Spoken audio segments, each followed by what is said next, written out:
suis Gaëlle Robert, je suis chef de projet chez Gochaba et je vais vous présenter aujourd'hui comment on travaille les données RH.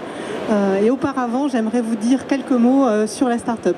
Notre ambition chez Gochaba, c'est de remplacer la sélection sur CV et lettres de motivation.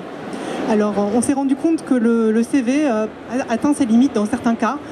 Il mesure parfois plus la capacité qu'a une personne à faire un joli document plutôt que les vraies compétences sous-jacentes qu'on veut tester pour un poste donné. Et de plus, notamment pour les générations nouvelles, ils sont habitués à une expérience fluide, fun, comme sur WhatsApp, Airbnb. Et donc ça peut être plus rébarbatif d'aller faire une lettre de motivation, remplir un formulaire en ligne très long. Et donc on a voulu répondre à ces nouvelles exigences. Pour cela, on propose un outil de préqualification pour évaluer des compétences d'un candidat en vue d'un poste donné. Et donc on va évaluer avec un seul outil à la fois des compétences techniques mais aussi du savoir-être. Et pour le recruteur, ça va être utile parce qu'il aura toutes les informations à disposition et elles seront objectivées. Il y aura des scores, ça permet d'être plus objectif et on utilise aussi ce qui est connu en recherche en sciences cognitives pour cela. Et pour le candidat, eh bien, il y aura une expérience plus ludique puisqu'on va proposer un parcours gamifié. Juste pour vous montrer à quoi ça peut ressembler, vous avez un exemple de parcours candidat avec donc quelque chose qui peut se faire sur smartphone. On a des questionnaires techniques, on peut avoir des mini-jeux gamifiés. Là, on va évaluer des compétences unitaires comme la capacité de raisonnement, la mémoire, le multitasking, l'empathie à travers des jeux. Et donc là, il y a une vraie innovation puisque ce sont des jeux qu'on a développés avec de la recherche. Il peut y avoir des entretiens vidéo différés et à chaque fois, il y a des éléments de gamification. Comment on travaille la donnée? Donc on récupère un certain nombre de données différentes. Ça peut être des données plutôt administratives, la date, des identifiants maintenant anonymisés. Et ça peut être aussi des réponses à des questionnaires. Donc là, c'est plus facile, il y aura des scores en fonction des réponses justes. Et puis ensuite, il y a des réponses, des éléments, des données plus complexes qu'on va récolter depuis les jeux cognitifs. Donc là, ça va être des éléments comme le taux de fois où un candidat a cliqué sur tel ou tel bouton, des temps de réaction, etc. Et donc à partir de toutes ces données, on va devoir aboutir à un score unique de matching entre les compétences d'un candidat et les exigences liées à un poste. Là, je vous présente tout le parcours. Donc, je vais, par exemple, ici, demander à un développeur d'extraire les données issues d'un nouveau jeu qu'on a testé. Donc, ça, c'est des données TXT brutes qui viennent de ce que des candidats ont rempli dans un jeu. Et donc, il faut s'assurer que les données soient valides, qu'elles soient sensibles, qu'elles couvrent bien l'étendue des niveaux qu'on peut attendre.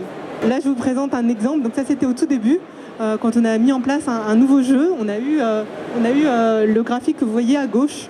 Et là, je me suis aperçue qu'il y avait deux scores qui étaient plus présents, à 25% à 75%. Et on s'est très vite rendu compte que c'était des candidats qui répondaient automatiquement soit vrai, soit faux. Et donc ça a permis de tout de suite transformer, déjà en rendant symétriques les réponses et puis aussi en modifiant le scoring pour que les personnes qui répondent automatiquement aient un score dégradé. Et donc on obtient ensuite le graphique à droite. Donc ça, c'était quand on le faisait au tout début de façon... Donc c'est moi qui le faisais sous Excel de façon artisanale. Comme on est une start-up, les méthodes changent très vite et s'industrialisent. Donc maintenant, on est passé à du machine learning avec du MATLAB, du Python. On a un data scientist qui fait ça. Et donc on fait une multitude d'analyses pour voir quel est le score à obtenir en fonction de toutes les données que l'on a mesurées auprès des candidats et arriver à un score global. Donc ça, c'est la première étape. Et deuxième étape, c'est une forme de vérification a posteriori où on s'assure que le score qu'on a octroyé à un candidat correspond et est pertinent. Et donc pour ça, on utilise d'autres indicateurs. Par exemple, est-ce que le candidat a validé son entretien ou sa période d'essai? Et donc ça permet de voir si le score qu'il avait obtenu est pertinent.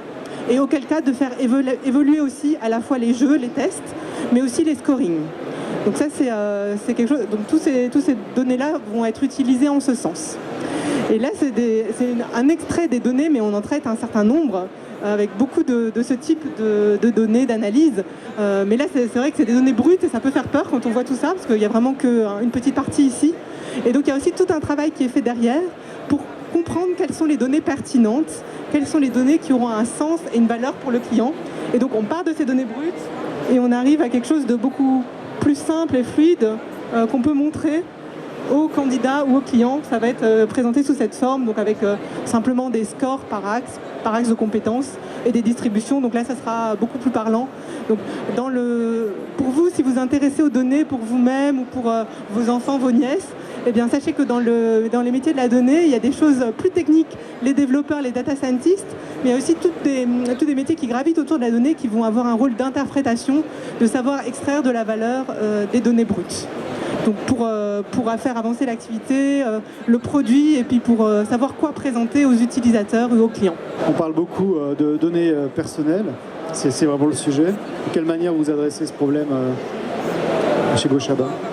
La protection des données personnelles collectées dans le cadre de ces actions RH. Alors c'est un sujet d'actualité parce que depuis hier, on est vraiment dans l'obligation de traiter les données de façon anonymisée. C'est-à-dire que pour le client, c'est des données qui vont être reliées à un candidat précis avec son nom, mais pour nous, on les traite de façon globale. Donc ça nous permet de faire des statistiques sur un pool, mais on les traite de façon anonymisée, donc c'est-à-dire on remplace les emails par des identifiants et les données ne nous appartiennent pas, on les traite de façon globale vraiment. Donc on ne pourra jamais relier tel score à tel candidat. Par contre, dans l'ensemble, ça nous permet de faire des études et de voir qu'on va dans le bon sens et que les scores correspondent.